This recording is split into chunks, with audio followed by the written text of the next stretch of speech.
Money services भन्ने रहेछ। यहाँ पनि लाइन लागेको रहेछ। यो मान्छे पछि मेरो पालो आउँछ अनि त्यसलाई भन्छु मलाई क्यास डिपोजिट गर्नु छ। हेरौँ के भन्दो रहेछ। नमस्ते सबैजनालाई। आज हामी हजुरहरूलाई अमेरिकामा क्यास डिपोजिट कसरी गर्छन् भनेर देखाउँछन्। हजुरहरूलाई क्यास डिपोजिट भनेको के हो भन्ने थाहा छैन होला। त्यो भनेको के हो भन्दा यहाँ चाहिँ फिजिकल ब्याङ्क भन्ने एउटा खालको ब्याङ्क हो, अर्को चाहिँ नन फिजिकल ब्याङ्क भन्ने हुन्छ। जस्तो वेल्स फार्गो भन्ने छ, त्यसको ब्याङ्कको बिल्डिङहरू हुन्छ, एटिएमहरू हुन्छ। तर यहाँ त्यस्तो अर्को खाले ब्याङ्क पनि हुन्छ, सोफी ब्याङ्क फर इक्जाम्पल। त्यो ब्याङ्कमा चाहिँ फिजिकल अफिस हुँदैन अनि फिजिकल एटिएमहरू हुँदैन।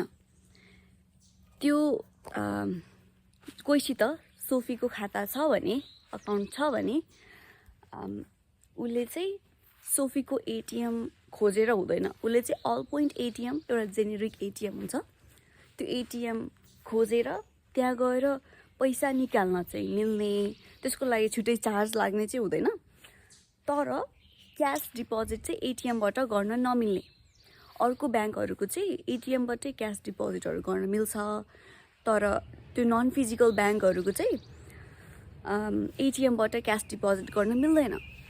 त्यसको लागि चाहिँ एपबाटै, त्यो नन फिजिकल ब्याङ्कहरूको एप हुन्छ, त्यो एपबाटै क्यास डिपोजिटमा क्लिक गर्ने।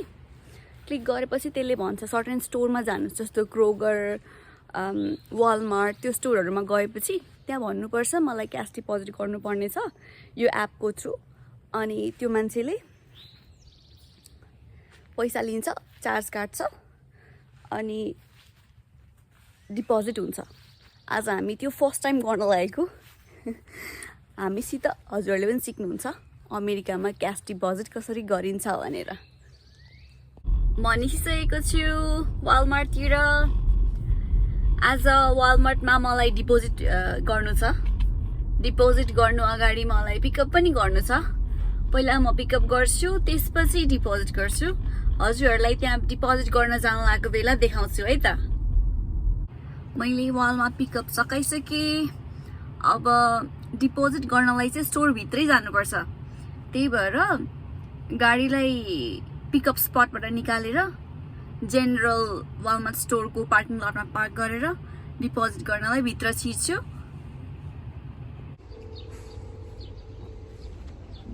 जेनरल पार्किङ लटमा मैले पार्क गरिसकेँ। अब स्टोरभित्र छिर्नुपर्छ। छिरेपछि कस्टमर सर्भिसमा जानुपर्छ। पहिला कस्टमर सर्भिसमा गएपछि त्यहाँ सोध्नुपर्छ कहाँ गएर डिपोजिट गर्ने भनेर। डिफ्रेन्ट सेक्सन हुन्छ वालमार्टको। यसको केही मनीको छुट्टै सेक्सन होला जस्तो लाग्छ मलाई। मेरो नि फर्स्ट टाइम हो, हेर्नुपर्छ कसरी हुन्छ भनेर। पहिला सुरु कस्टमर सर्भिस जाम, अनि थाहा हुन्छ।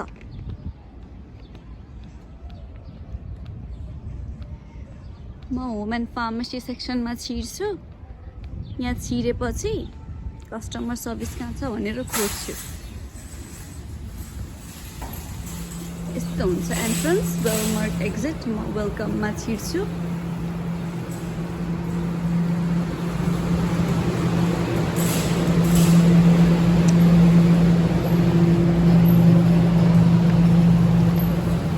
Excuse me, where is customer service?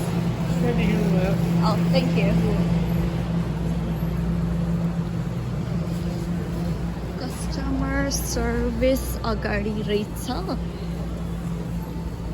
Line लाग्या होला। यहाँ चाहिँ मान्छेहरू रिटर्नहरू गर्न आएको हुन्छ।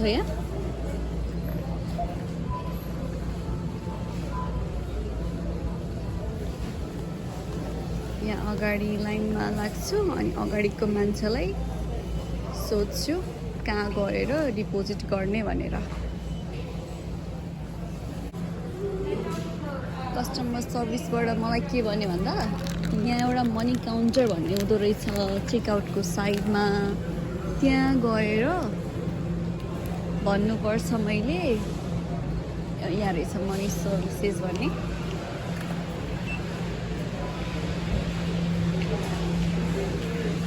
यहाँ मनी सर्भिसेस भन्ने रहेछ, यहाँ पनि लाइन लागेको रहेछ। यो मान्छे पछि मेरो पालो आउँछ अनि त्यसलाई भन्छु मलाई क्यास डिपोजिट गर्नु छ। हेरौँ के भन्दो रहेछ। मैले डिपोजिट गरेर आइसकेँ, एकदमै सजिलो रहेछ। त्यहाँ हजुरले लाइनसम्म त देख्नुभयो। मेरो पालो आएपछि म त्यहाँ गएँ अनि मैले भने मलाई यो ब्याङ्कमा डिपोजिट गर्नुपर्ने छ। त्यसको लिमिट हुँदो रहेछ total $1000 in a day deposit गर्न मिल्ने, अनि एउटा ट्रान्ज्याक्सनमा चाहिँ $500 भनेपछि दिनमा 2 चोटि डिपोजिट गर्न मिल्ने, एकचोटिमा $500 गर्न मिल्ने, अनि हरेक ट्रान्ज्याक्सनको $3.74 चार्ज भनेपछि लगभग $4 तिर्नुपर्ने $500 को लागि। भनेपछि आज मैले $1000 डिपोजिट गरेँ, लगभग $8 पे गरेर। ठिकै छ। यो अस्ति गाडी बेचेको थिएँ नि त, गाडी अब मार्केट प्लेसमा बेचेपछि क्यास दिन्छ, त्यही क्यासको $1000 आज डिपोजिट गर्न मिल्यो। बिस्तारै बिस्तारै सबै डिपोजिट गर्नुपर्छ। ल अब आजलाई यति। हामी अब फेरि अर्को भ्लगमा भेट्छौँ। अहिलेलाई बाई।